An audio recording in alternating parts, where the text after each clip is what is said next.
Bonjour les tourneurs, bienvenue dans mon atelier. Un élagueur est venu cet été faire un peu de ménage sur le terrain et j'ai encore quelques belles branches de mon érable, branches vertes. Et puis on a un diamètre aux environs de 20 cm, 5 pouces et demi. Et puis mon projet, c'est de reproduire en version miniature un abat-jour qu'André Martel réalise sur son DVD sur le crochet. Et l'idée, c'est d'avoir une bordure naturelle à la base de l'abat-jour et puis de tourner en translucidité.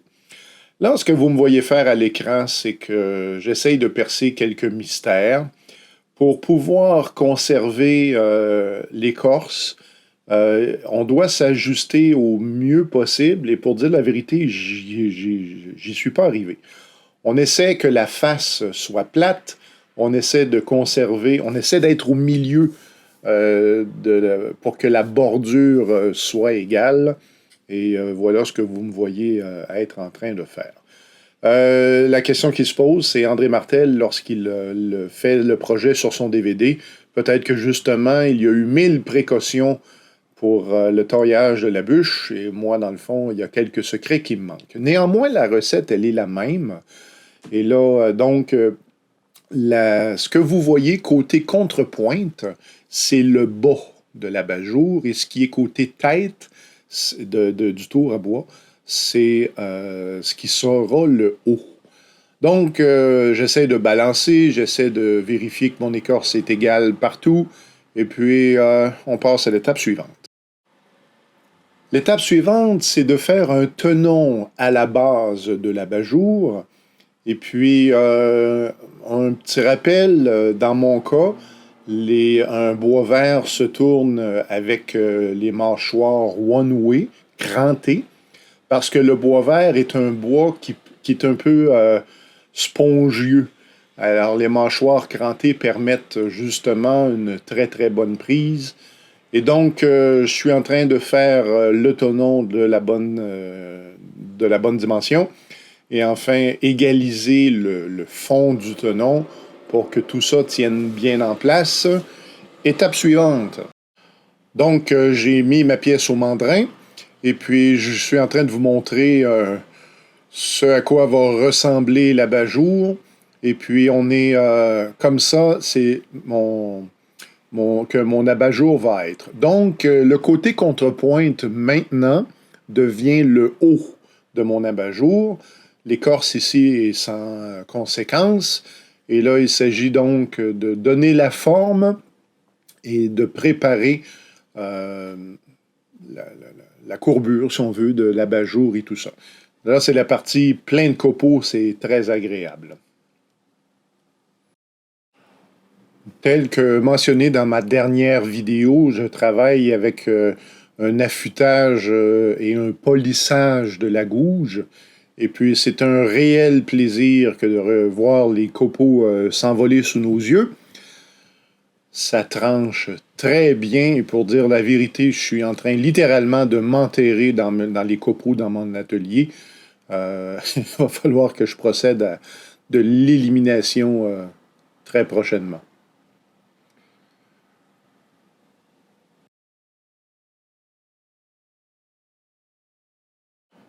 Donc, je crée un arrondi et dans un autre angle, tantôt on verra, je vais façonner ce que André Martel appelle la trompette. C'est le haut de l'abat-jour qui va permettre, dans un scénario idéal, de passer le fil pour l'ampoule et possiblement le système de suspension à déterminer.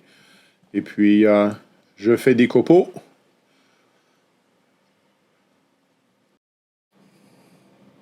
J'ai pas de mesure précise. Enfin, je n'ai aucune mesure, sinon que le diamètre de la pièce est supérieur à la longueur de la pièce, parce que j'ai la conviction que je n'arriverai pas à un produit assez bon pour finir. En fait, vous voyez un petit peu, il y a de l'écorce, là, et je n'arriverai pas là, à avoir une bordure égale. Il y a des petites notions qui me manquent encore. Je suis en train de travailler la trompette. Ici, je remarque que j'ai ma gouge à profiler parce que la courbe, elle est assez importante. Cette gouge aussi, là, je suis rendu que j'essaye de polir tous les outils qui me tombent sous la main, hein.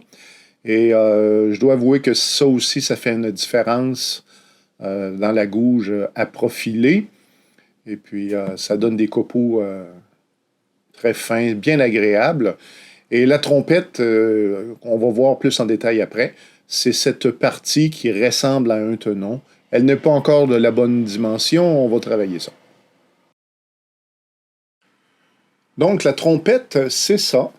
Je ne sais pas si à ce point-ci, j'ai la bonne longueur. Je crois que oui.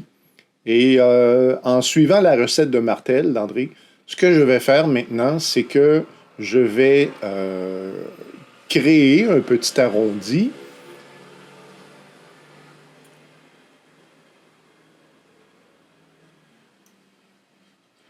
Et c'est un bel exercice de précision. En fait, je prends mon ciseau à saigner, je crée une dépression et ensuite de ça, je vais arrondir du mieux que je peux cette section avec mon outil en pointe. Et quand je vais retourner à nouveau la pièce, la trompette devient un tenon, mais la petite partie en dépression ne sera pas touchée par les mâchoires. C'est donc que, c'est ça, j'en dis pas plus pour tout de suite, on va comprendre la stratégie plus tard. Là, je dois prendre mon outil en pointe, c'est ça. Donc, avec mon outil en pointe, je vais créer l'arrondi.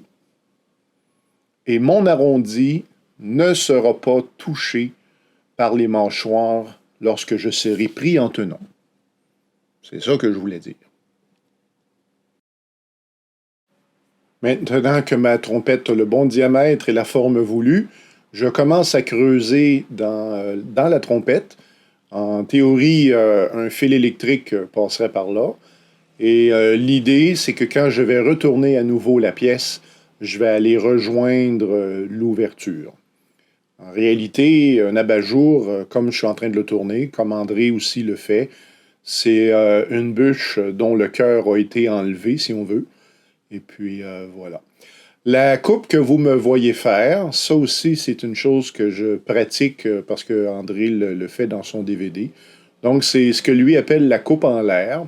C'est donc, on part avec la gouge à bol, on part du centre de la pièce, et puis, en présentant le tranchant de janvier, si on pense à une horloge, là, donc midi, 1 heure, 2 heures, et on va chercher le centre. On aura une meilleure vue de cette coupe à l'étape suivante. Ici, vous avez le résultat, ou en fait l'état de la coupe avec la coupe en l'air. C'est très bien.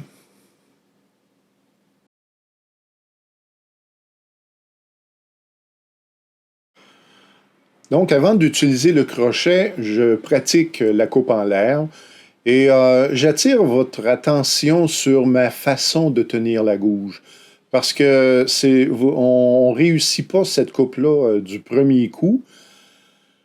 Et en québécois, on dirait on brûle du gaz aussi. C'est un exercice qui est exigeant physiquement. Et surtout que si vous avez remarqué tantôt, moi, il y a un nœud dans ma pièce et à chaque fois que j'arrive à la hauteur du nœud, là, j'ai une bonne résistance et il faut que je prenne mon temps, que je reprenne mon souffle. Donc, la façon de tenir, en tout cas, c'est particulièrement dans mon cas ici, la main droite. C'est qu'à un moment donné, vous allez voir que je vais utiliser tout mon avant-bras pour faire du poids sur la gouge, pour être capable de bien aller tailler et économiser de l'énergie. Là, je vous en parle, puis c'est curieux parce que je ne le fais pas, mais vous me voyez lutter ici avec le nœud. Mais à un moment donné, je dépasse l'obstacle, comme on dit. Et puis, vous voyez, là, je viens de pousser un soupir.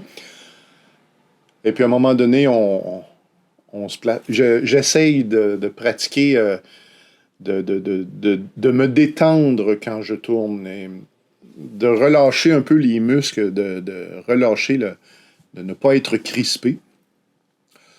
Si vous n'avez jamais essayé ce genre de coupe, il n'y a pas de souci. Je vous recommande d'aller à vitesse modérée, mais c'est pas facile. Mais en même temps, lorsqu'on commence à maîtriser, c'est très bien, c'est très agréable.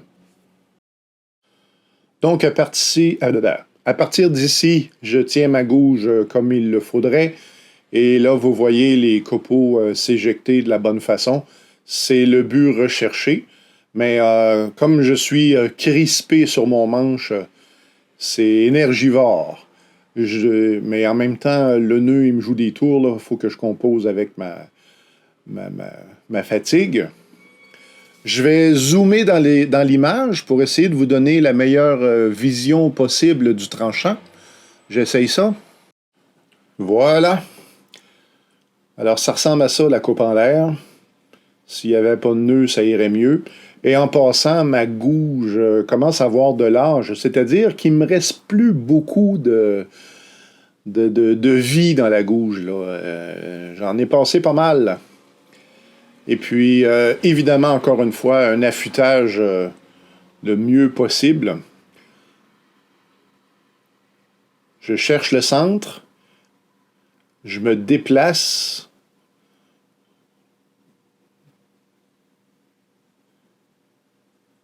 En fait, là, je suis mal placé. Chaque coupe est exigeante. Il y a des copeaux partout. Alors voilà le résultat de la coupe en l'air, tel que j'ai été capable de la faire. C'est une coupe qui est très nette, très franche. La coupe en l'air, elle a une limite reliée avec le porte-outils et la gouge. Je ne veux pas tellement entrer dans les détails, mais c'est maintenant le temps de faire place au crochet. Ça fait déjà quelques vidéos que vous m'avez vu, que vous avez possiblement vues. Mon expérience du crochet s'améliore encore. Je suis plus habile, je suis plus certain de moi. Pour ceux qui diraient, attention Marc, tu portes pas ta visière, c'est vrai. La raison, c'est que je ne suis plus dans la ligne de feu. La ligne de feu étant à égalité avec la pièce. Je suis à l'extérieur, donc je ne crains pas. Invisible à l'écran aussi, je revérifie occasionnellement ma prise au mandrin. Et puis, j'ai dit tantôt que le bois vert était un peu spongieux. Effectivement, toujours capable de resserrer ma pièce. Et puis, ça va très bien. Concernant le crochet martel, qu'est-ce que je pourrais dire de nouveau? Eh bien, que je découvre à l'usage qu'en vérité, j'aurais dû acheter le crochet moyen. Le petit crochet est vraiment pour les petits projets. Et le crochet moyen aurait été idéal pour ce genre de pièces. C'est-à-dire qu'on peut aller en profondeur, mais plus on va profond, plus c'est énergivore sur le tourneur. Et puis, s'il y a des nœuds ou des difficultés aussi, il faut composer avec. Le crochet se défend très, très, très bien, il n'y a pas de souci. Cependant, le tourneur, il brûle du gaz. Et moi, c'est ce que je découvre. Voilà. Donc, c'est l'évidage classique. Donc, on part du centre, on trouve le tranchant, et puis on enlève la matière. Ça va très, très bien. Et encore une fois, je découvre que des affûtages réguliers, de petits affûtages régulièrement, c'est mieux qu'un gros affûtage occasionnel. Ce qui se produit éventuellement, c'est que, comme on le voit un petit peu, j'arrive au centre, donc j'ai percé bord en bord de mon abat-jour.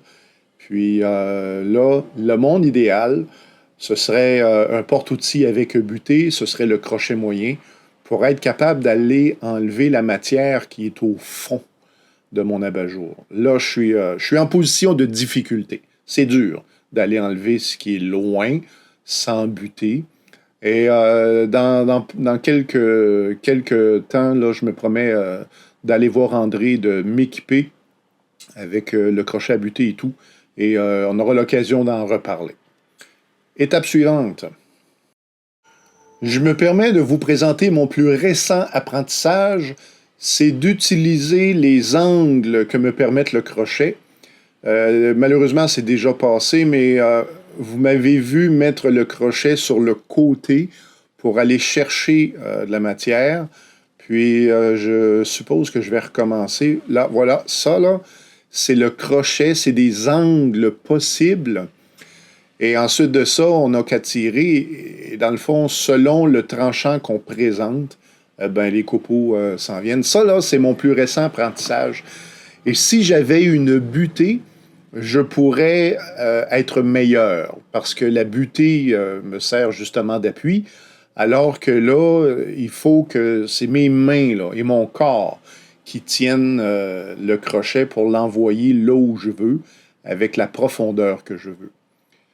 Donc ça, c'est mon plus récent apprentissage. En faisant la vidéo, je regarde les copeaux revoler partout et je trouve ça, c'est quoi le terme? C'est satisfaisant, c'est hypnotique, très agréable à regarder. Bon, là c'est vrai, on va à l'étape suivante. Donc, j'enlève devant vous mon abat-jour pour vous montrer comment l'écorce est disposée sur mon projet. Et c'est là qu'il y a des petites affaires. OK. Remarquez. Bon, ce qu'on vient de regarder, justement, c'était ce que je disais tantôt. C'est que ma petite bordure arrondie n'a pas été touchée par les mâchoires.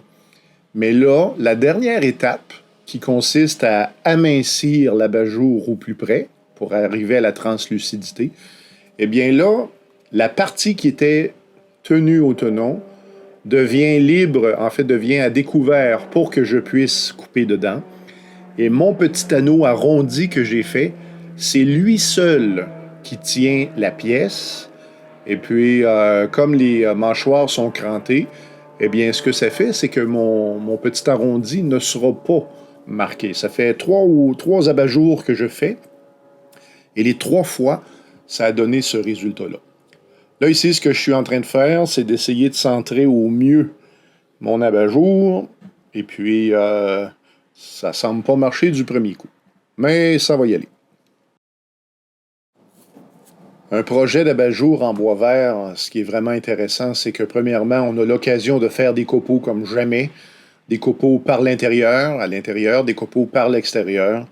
Et puis une autre étape que je trouve extrêmement intéressante, c'est d'aller en translucidité. C'est-à-dire de tourner tellement mince que la pièce, que la lumière va passer au travers de la pièce. C'est la première fois aussi que je le fais dans l'atelier. J'ai fermé toutes les lumières. Puis ça me donne de voir ma lumière comme il faut. Et puis là, actuellement, je suis avec ma gouge à creuser qui est présentée sur le côté et tranquillement, je fais littéralement des cheveux d'ange. J'ai un ventilateur, parce qu'il fait chaud dans mon atelier, j'ai un ventilateur qui souffle contre moi et à l'occasion, on voit les copeaux partir dans la direction opposée.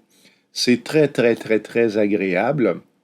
Et un autre de mes apprentissages, c'est qu'il ne faut pas hésiter à arrêter pour mesurer l'épaisseur de notre pièce avec un compas d'épaisseur. C'est vrai que les couleurs sont un indicateur, mais la bordure rouge là, que vous voyez, c'est encore 3 mm d'épaisseur. Et ça, moi, ça m'a vraiment étonné.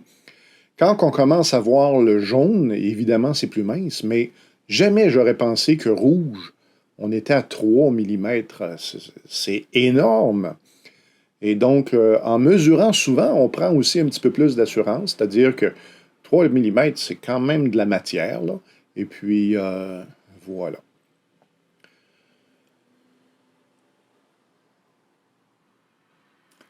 Le fait que mon écorce n'est pas disposée également, là, je soupçonne que c'est parce que, en premier lieu, j'ai pas mis ma pièce correctement. J'ai encore des travaux à faire là-dessus. André Martel, dans son DVD, Ça fonctionne, la bordure, elle est égale partout, ça fait comme une robe, une ceinture. Puis la translucidité, elle est partout, sur toute la pièce. Moi, j'arriverai pas à ça. Moi, il y a aussi la forme intérieure avec le crochet. C'est très important d'avoir une forme le plus uniforme possible, ce que moi, je ne suis pas encore arrivé à faire parce que j'ai pas la butée pour m'aider. Mais l'exercice de faire les étapes en soi, c'est un très, très bel exercice. C'est très intéressant et très plaisant.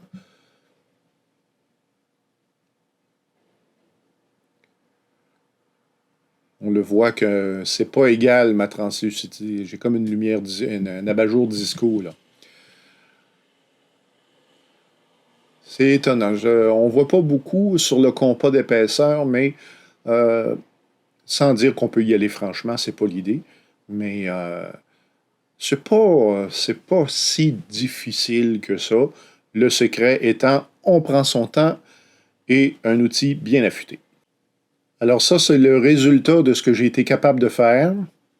Donc ça, c'est le plus beau côté, mais malheureusement, il y a des affaires qui sont pas égales. Mais comme dit le proverbe, hein, 100 fois sur le métier, remettez votre ouvrage.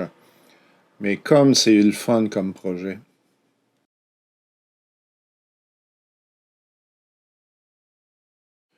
Voilà donc le minuscule abat-jour terminé avec ce que j'ai été capable de faire.